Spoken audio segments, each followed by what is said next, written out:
An 11 billion shilling project just got stopped dead in its tracks. This is Kenya News Update today. Coming up, you'll discover how one senator took on the government, why a court just slammed the brakes on a major railway, and what this means for every Kenyan taxpayer. Meet Senator Yaom Tata, a veteran activist turned lawmaker. On Tuesday, January 20, he won a massive legal victory. The High Court temporarily suspended the construction of the 11 shillings billion Ruto Le Nanangong commuter railway line. But here's the twist. This isn't just about a train. It's about a 2.8 trillion shilling question mark. Om Tata's petition didn't just target this one project. He challenged the entire 2.824 shillings trillion budget allocation for multiple railway projects. He argued the government bypassed parliament. He said there was no public participation. He claimed the funds were being diverted without approval, and the judge agreed. An interim order was issued. All construction halted. All disbursements from the Railway Development Levy Fund frozen, just like that.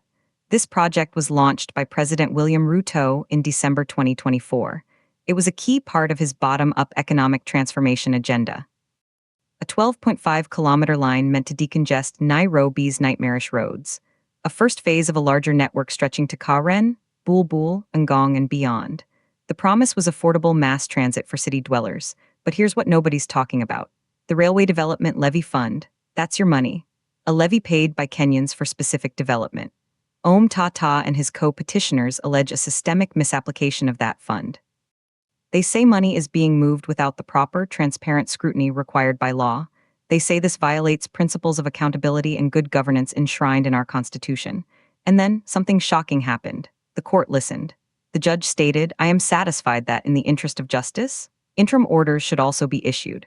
This is a massive blow to the government's infrastructure plans, but it's a potential win for public oversight. Petitioners argued lawmakers and the public were kept in the dark. No cost breakdown, no long-term fiscal implications, just a massive price tag and a bulldozer. Now the legal questions must be answered. Was parliamentary approval obtained? Was there robust public participation? Is the use of the levy fund legal? Until those are resolved, the project sits idle.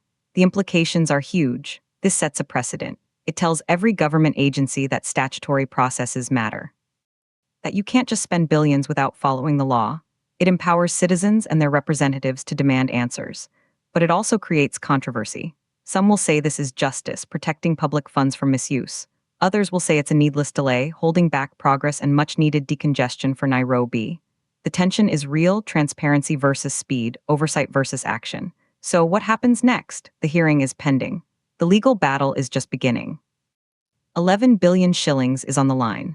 But more importantly, the principle of how our money is spent is on trial. Do you think the court was right to stop this project? Should infrastructure move faster than bureaucracy? Or is this a necessary check on power? Drop your take in the comments.